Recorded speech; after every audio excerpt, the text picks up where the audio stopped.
I started to see fault lines globally from the perspective of lack of granular thinking in policy making and the ineffectiveness of multilateralism rearing its ugly head. And of course, it began with the resurgence of Russia and China. Then I got rather obsessed with certain deviant nation states. I don't think I should name them. You don't have to. Is this being televised? I should definitely not name them. I think it started with just a little bit of study, wanting to educate myself, became a bit of an obsession. One didn't really have much to do. And then coming out of COVID, I decided that I think it's time to just not be a self-serving, apathetic, another citizen of the world, but instead perhaps at least endeavor to affect change, if only from a policy-making perspective, which brought me to creating what I like to call a platform, but I promise you it's very much in its infancy. I call it the Power of Policy platform. Not very creative there. It's basically me trying to talk about all the, talking about the regressive vortex of systemic failure that our world is in, and it has been for quite some time. And the idea of forming, let's call it a family office economic NATO, which to some extent remains apolitical, because we know what happens when politicians get involved. Oh God, did I just say that? Well, let's just say a family office coalition, or let's call it an international investment council that addresses global issues from a pragmatic perspective and, as far as possible, avoid political vulnerabilities. We know that there are a lot of international organizations that have become severely politically vulnerable. The idea behind what I would like to see is family offices of a certain size and influence from around the world are going to be affected economically, even with the most remotest disruption. And what we have today is a multi-conceptual, multipolar world. We have a financial crisis, we have technological disruptions, which sometimes are good, but it's also going to cause a huge displacement. It's going to cause issues in terms of regulatory and governance issues.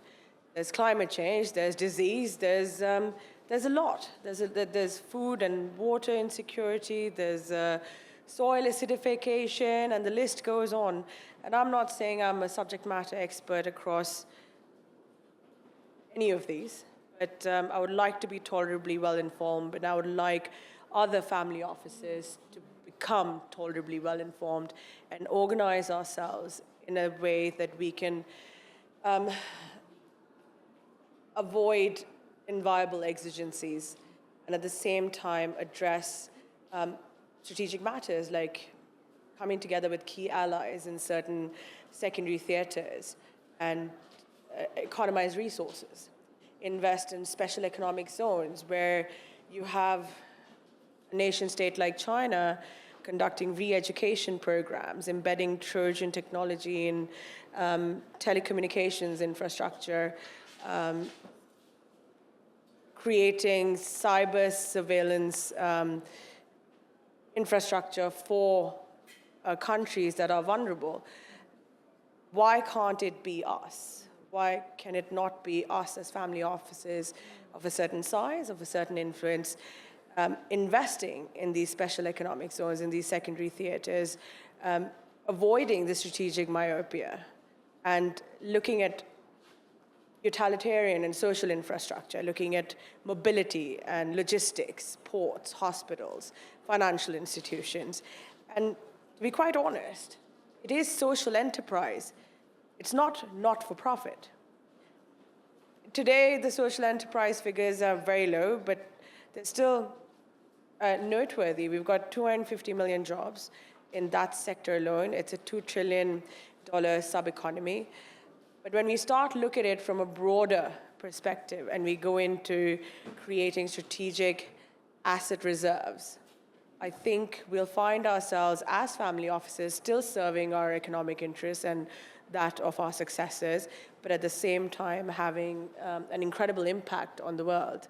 And like I said, I think it's very important for all of us today recognize the interconnection between counterterrorism from non-state and state actors, and the interconnection of that with the great power, conflict, competition, and contentiousness that is ravaging our world.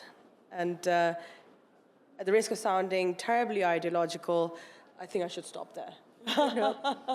You covered so much, and with our remaining minutes, though, there's two key questions that came up for me.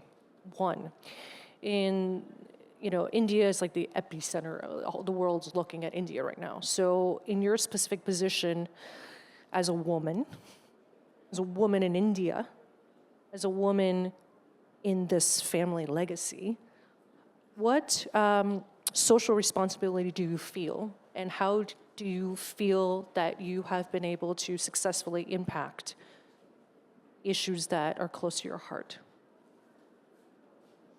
I'm sorry if I'm going to sound a little controversial, but the resonance of I'm a woman and an Indian woman, that's not entirely for me. I'm a human first. I'm a citizen, I'm a daughter, a wife, and all those things, right? And I think at the end of the day, this is the problem in our world, because so dark has been the con of man that it's made us think of ourselves more than others. And that also links back to, yes, women's empowerment, brilliant. It needs all our attention and focus. I think we need to take away from the woman connotation and just be humans first, individuals and humans first, who are trying to do the right thing to the best of our abilities, falling short most of the time, but at least still endeavoring. And as far as India is concerned, and to address that point of yours, so the G20 Bharat Summit was a resounding loud hailer. It was a pivotal moment for India. I actually just borrowed Sergio's line. He said that to me earlier outside. What we have today is not multilateralism, because the Malays in multilateralism has reached unprecedented range and depth. What we have is, let's call it developmental regionalism or mini-lateralism or whatever you want. I mean, there are so many terms, but there's still sectionalist responses to global issues, right? We've got groupings. Some of them are just talking shops, and I think it's to engage and distract the world from what is actually really happening in those very close-knit diplomatic corridors. There's lack of transparency. There's, like I said, there's a lot of counterproductive, apathetic, inefficient policy making around the world. And it is largely because it is still very much self-serving. It is beneficial bilateralism. What India is doing today is it's trying to reform the global order. But India has never really, it's been a rule follower. It's never really been a rule maker. They're endeavoring to do that, and I think they might actually end up doing a fairly good job of it, because strategically speaking, or historically speaking, we have not been a country that covets. We don't covet other people's things. And to be quite honest, today, I think India is the only country that talks to North Korea and Russia. Very friendly lot, us. So if there is going to be anchor in the new global order, which is not centered around Western primacy and the rule book of the global order that has largely been set by the United States of America, because the dynamics have changed. There's been a significant power shift, and a country like India could actually be a linchpin in actually at least facilitating and creating the momentum for this change.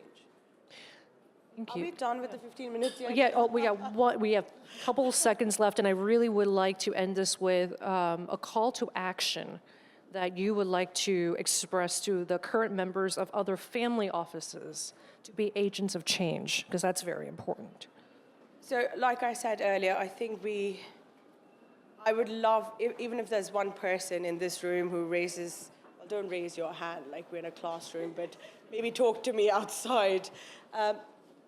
Let's just start a conversation. I think in any small or big way, family offices come together.